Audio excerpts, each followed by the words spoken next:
Hey everyone, please welcome the one and only Francois in the our next episode. That is eComStories with Raja. My name is Raja. I am the CEO of eCom.com. Today we have an amazing guest, and he's actually from the Noviland organization, and we will talk about more things about his career and all this kind of stuff. So first of all, welcome. And Francis, if like you are going to share your initial details, like how did you get into the business and how Noviland actually performed, what actually Noviland did with the Amazon seller stuff related things. So that will be really awesome. So like your initial life, your introduction, and like till Noviland, we would like to listen about that. Yeah, definitely. Well, thank you for having me, first of all. I really do appreciate it. I'm excited to watch a lot of your podcasts, and you're a great host. So thank you for having me. Just as you mentioned, I am with Noviland, and I'm the Director of Business Development here at Noviland. But what that really means is I just wear several hats, whether it comes to operations or sales, customer service, marketing, whatever the case may be. And we started back in 2016. We started as more of a sourcing agency where we had a short list of factories, about 100 factories at that time that we were working with primarily in the building material industry. And we started working with more of the brick and mortar stores, more of the enterprise level companies, and not too much focus actually in e-commerce or Amazon specifically.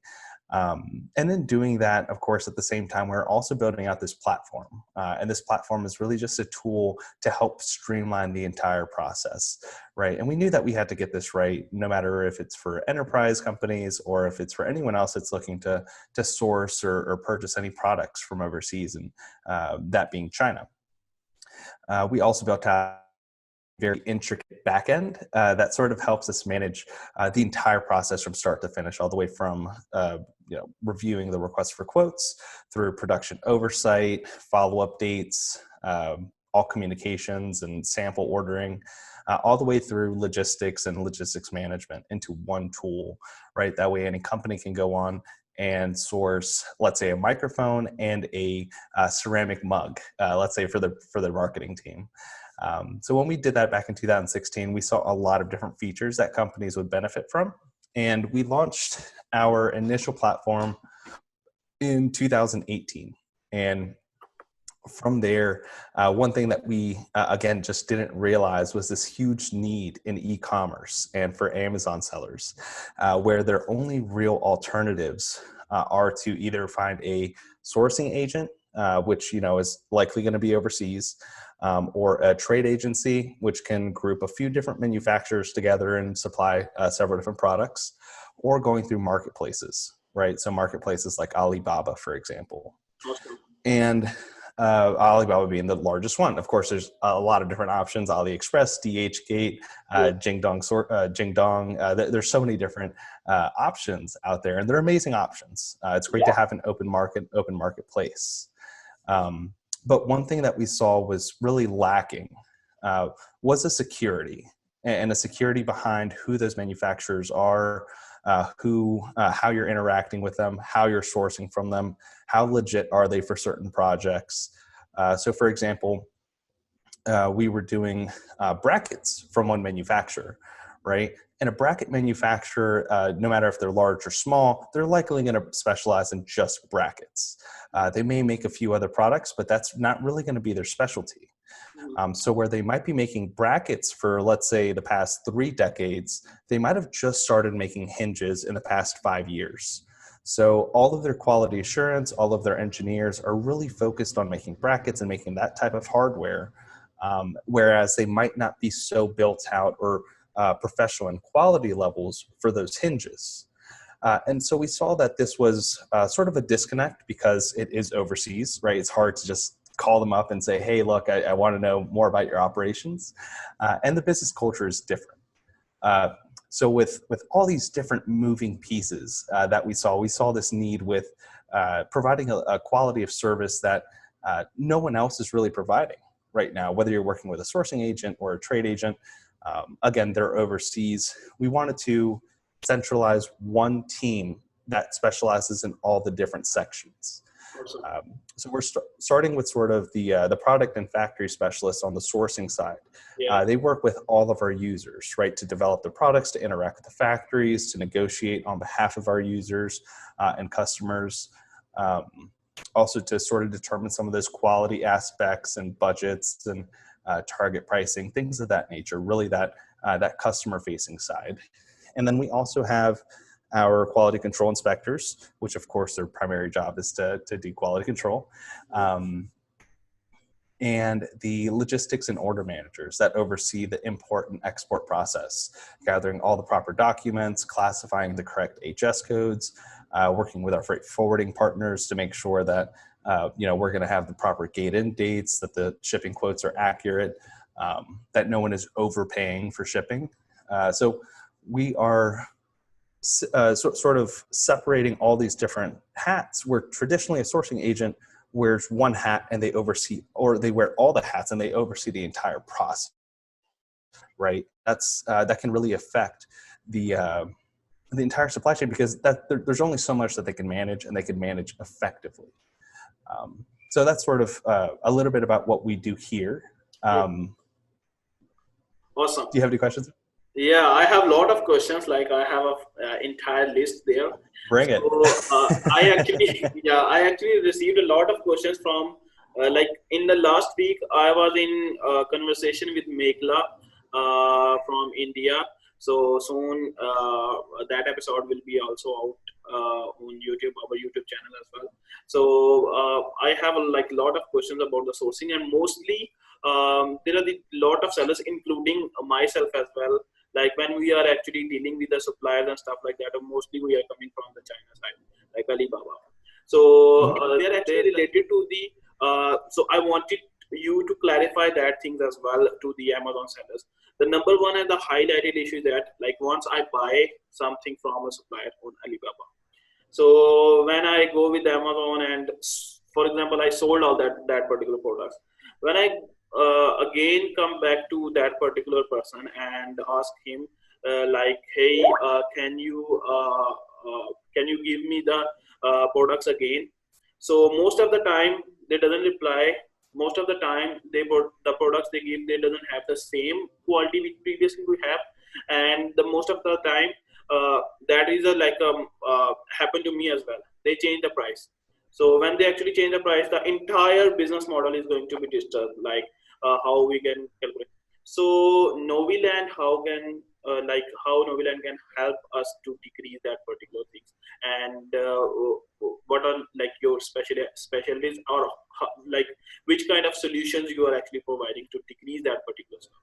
This is a huge stress on the Amazon seller's point of view. Yeah, I mean, it's a huge problem for companies throughout, right? Not just Amazon sellers, but also Walmart sellers, also Shopify sellers, also just regular brick and mortar stores. Yeah, it's a big issue. Yeah. And I guess the number one question I have is, do you know if you're working with a manufacturer or if you're working potentially with a trade agent when you interact on those aspects? And that's an important point to clarify, because with a trade agent, you open up a lot of risk overall to your supply chain, right? So number one, it is the quality aspect, because they're not necessarily looking to build a relationship. What they're looking is to close a deal, to complete that transaction. Now, when you're working with them, there's absolutely nothing wrong with working with a trade agent. It's actually one of the preferred ways for Amazon sellers that are just starting out to be able to buy just a few hundred items and to, let's say, test the market is what we always hear, right? So they might want to start with 200, 300 products just to see, hey, what are my PVC costs going to be? How are people responding in the market? Is this something that I want to continue selling? There's absolutely nothing wrong with that. But that adds one layer in the transaction itself that you might not necessarily get the best after-sale support from. Yeah. Now, when you're working with manufacturers, I guess the question there is what size of manufacturer and how long have they been producing these types of products, right? So going back to sort of that example for the brackets and the hinges, if you're having a product made, let's say this mug, right? This mug, it has a nice little gloss finish. It has a, looks like it's just a printed, logo on or California symbol on it. A factory that's making a plain ceramic mug without the gloss, without the logo, their specialty is just to make the mugs without the brim. They might not be able to produce the same quality levels every manufacturing or every time that they're manufacturing that product for you because they don't have the expertise to do it. And when a factory doesn't have the expertise or that's not their specialty, right, that they're not focused solely on making these types of products, that's where they won't have the right resources, the right engineers. They won't have the right quality control measures in place. They just take on the project because they think that they can fulfill it. And so that's primarily the smaller factories. Now, the medium to large size factories that we traditionally work with, they're a lot more experienced in a very specific type of product. They're very specifically making mugs that either don't have the gloss on the outside, or they do, or they specialize in both, and they just have a larger plant because there are different finishing processes as well, right? Yeah. And with them, you will see a more consistent quality level and likely even a similar pricing. But what you won't see is a low MOQ. That is the one very difficult hurdle for sellers to overcome when they're just testing the market specifically, right? So that's where someone that has a $2,000 budget, right, with for purchasing products, they're hoping to get the same quality level that someone that has a $20,000 budget might get. Which is it's somewhat unrealistic. It's attainable, definitely, and that has a certain element of luck to it for finding the right factory that can do that.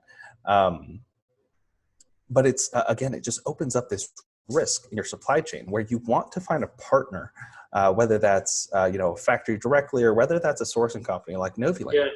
That can maintain these quality levels for every time and consistently, whether it's the first order or the sample before the first order or the 20th order, right? That's so important to your BSR, to your reviews, to even running, the returns. I mean, all these different aspects just pertain to quality. So I guess to answer your question, it's you have to determine who is going to be your supplier and are they going to be able to be there for you in the long run for that after sales support as well. Yeah. So the next question actually also linked with that particular question which I previously asked, like how much time Noviland is going to take in the terms of shipment, like how fast Noviland is, like in terms of operationally and technically, because like I also have that particular bad experience with the Chinese market. Like when I order a product today and that will be delivered after 60 days. So that is like a huge time.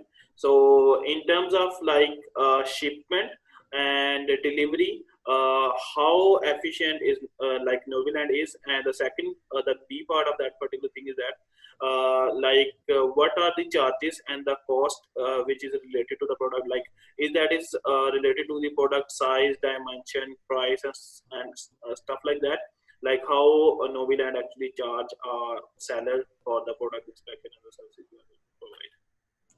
Two amazing questions that I talk on the phone every single time with all of our users. So I'm excited to answer that one. So in regards to the lead times and that 60-day lead time specifically, just as an example, that is something that is going to be average. To be honest, just depending on the time of year, specifically now, depending on where you're shipping it to, it take 45 days just for the shipping, not necessarily the manufacturing, but just for the shipping. And that's not because the boat is any slower, right? It's because there's more congestion at the port. There are currently equipment shortages. So there's less 40-foot containers going into China than there are coming out of China. Yeah. So they're struggling to find those high cube containers. So that's where freight forwarders may say, hey, we have, 2 20-foot GPs that we can give you instead of the 40-foot, or they're trying to find these new options for you.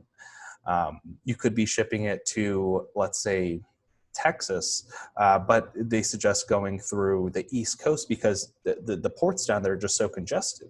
I mean, last report that I heard in Long Beach, there was over 15,000 containers that just weren't able to be processed within 2 weeks.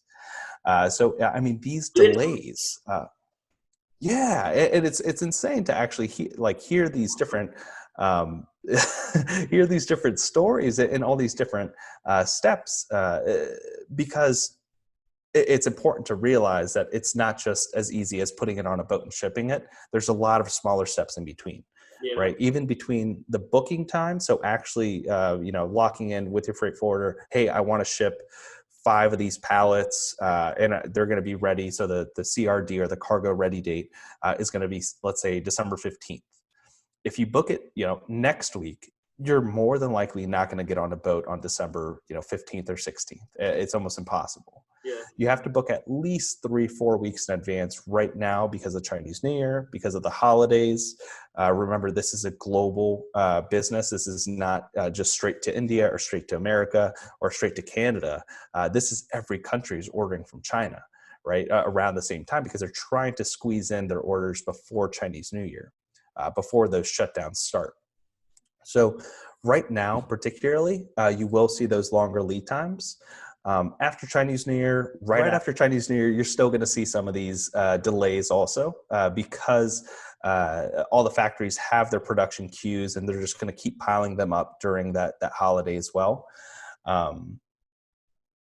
But then going back to manufacturing and thinking about manufacturing lead time. So we said, a shipping lead time can be about 35, 45 days right now. Could be less, it could be more, just depends on the routes that your freight forwarder is taking.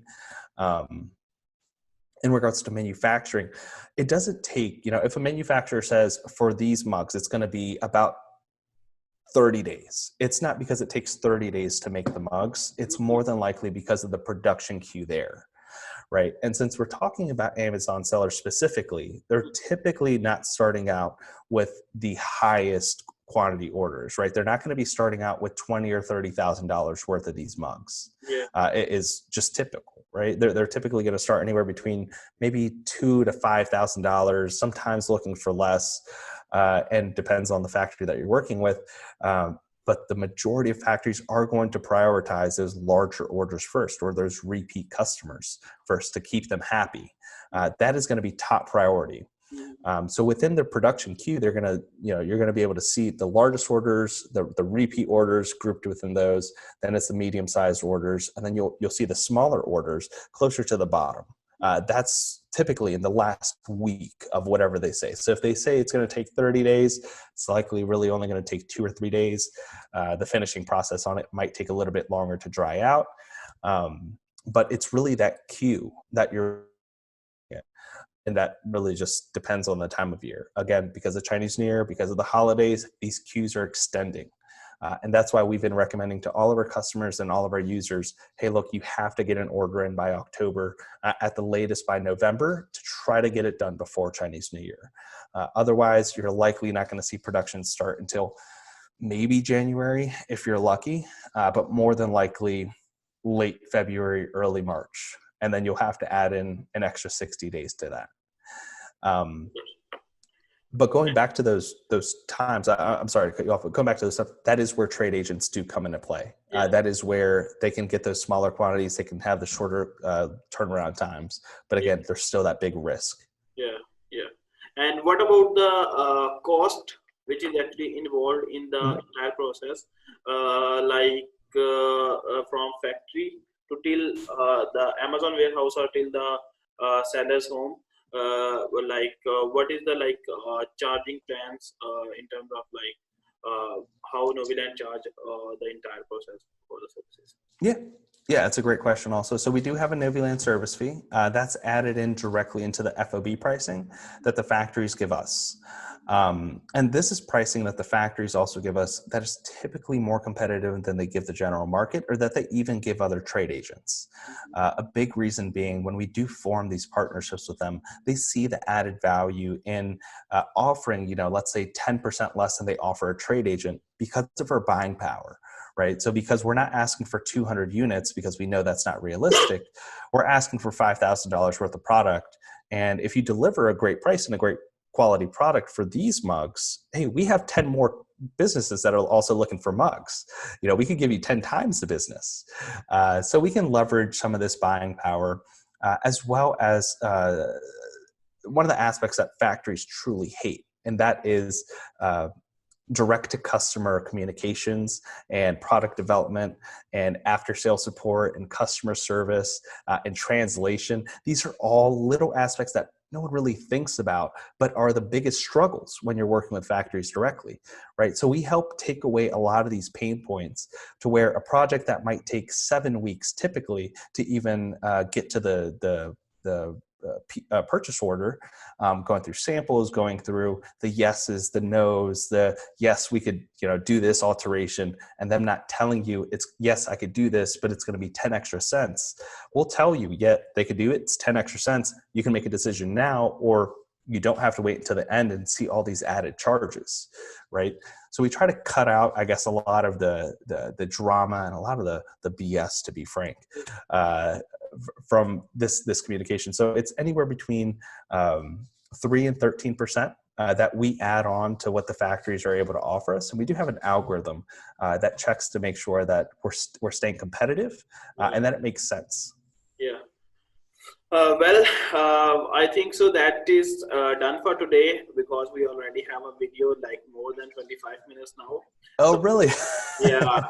Actually, there are a lot of questions I have, and hopefully that will be a really honor if you can come again, and we will shoot another episode, and we will talk more about some other questions which are actually related to the sourcing. At the end, thank you so much for having on the show, and it's really awesome. You joined that particular today's show and resolve or give the answers to the many of the problems which may actually affect a lot of businesses and the sellers as well. And hopefully soon we will have another session, so we will try to give more and more answers to the Amazon sellers. Yeah, definitely. Let's connect after this. Let's get something else booked, and let's answer more of those questions. Thank you so much. And so this is all done for today. My name is Raja, and over and out for today. If you guys are having any kind of questions and or having any kind of problems related to the sourcing, you guys can tag me in the comment or our guest speaker as well, and we will try to give as much as answers as we can. And over and out for now. Bye. Thank you again.